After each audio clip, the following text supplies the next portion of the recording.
do for a couple of years is just to walk up the river from the dam all the way to here and meet all the stone people that are, you know, most that are close to or in the river and in the ridges above, which is where, that's what we found in Nagano in Japan. It's like, that's where the stone people were. That's where the Jomon people found the sacred, and that's where they sculpted it. It was like in the rivers, in the gullies, at the waterfalls, because that's where the dragon, the Kami-sama, was manifest, is right there in the water coming out of the earth, in the chi lines, whatever you call them. That was the most sacred and living, that's always been the most sacred and living aspect of our lives, our world. There's some fun rocks.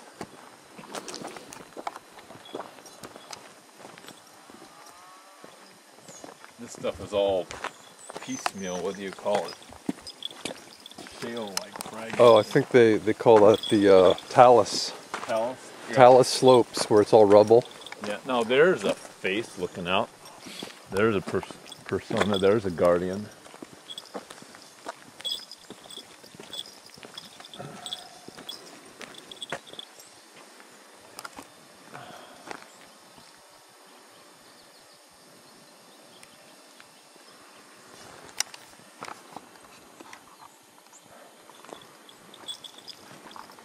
See if I can avoid the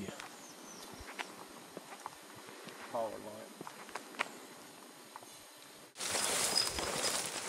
To maintain your flow of consciousness. Oh, that took me all those decades to figure it out. Here's bay laurel, and look at the bay nuts. Wow. The squirrels love those. Wow. I haven't had a picture of a bay nut in a while. I didn't even know that they were bay nuts. I thought they were just bay leaves. Yeah. Ooh la la. Wow, bay nuts. Who would have thought?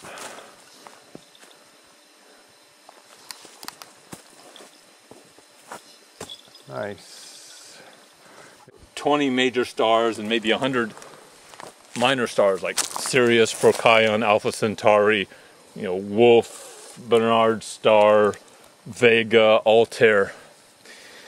And so, yeah, that's my fun, my romance. So you're not just doing a historical sort of depiction. You're saying this is what's happening now. I'm doing based on their mythology or their totemic. I'm doing system. Both. I'm going back and recreating their deity sphere from 3100 BC.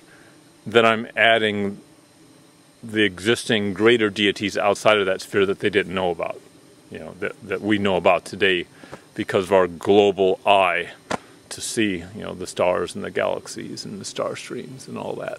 So we can benefit from this by using it in the same feng shui-ish way, or would we just use it in our left-brained calendrical way? Yes, we'll know. What does it mean to know that, you know, for the world, that our 25 or 26,000 year cycle is a subharmonic of a 100,000 year cycle and a 400,000 year cycle of the sun going around Sirius and Altair and Alpha Centauri and Procyon and Vega, that we're all swimming together, whether you call them dragons or whales. You know, it lets us shatter the gangster programming we've been brought up in, that our deities are dead, you know, and that we're not connected with them. We can't hear and see their song right now. We can't feel their song.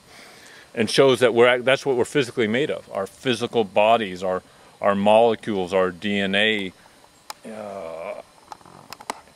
is literally the wrappings of the moon going round and round, the light from the moon, the light of the Earth going round and round in a different cycle, the light of Sirius going round and round in a different cycle. We're literally woven, our electrons and protons and atoms and molecules are literally woven of that dance we danced for the last 400,000 years, 225 million years, etc., etc. So, you know, it's the fabric of consciousness that we're all made of, including our Earth and our everything. You know, I guess it allows us to throw away all our provincial cultures and histories and restart as a global mind-body. You know, understanding the sacred legacy that all peoples have taught at all times. You know, we're just a relationship of the songline and the dance with all our relations. And every day we have to sing them back into life, otherwise we perish. You know, they're the river we walk on. You know, they're the path we walk on. We're walking on Matilija. We're walking on the bones of our ancestors. That's all the songline is. That's all there is. You know, where are we right now? And what is this sacred? What is the totality? It's our Mother Earth. You know, all our relations, literally. The animals, the forests, system, the niches, the rivers, the peoples that are part of that rainbow whole. Okay.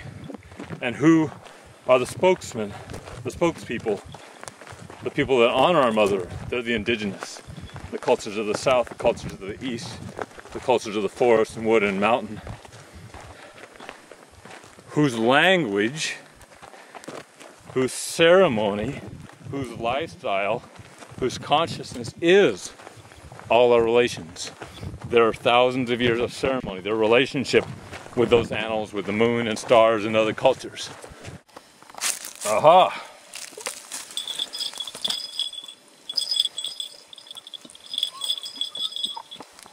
And don't you feel it when you're walking? We're walking in the dreaming, and there's nothing that's unknown to us when we're back here in the dreaming.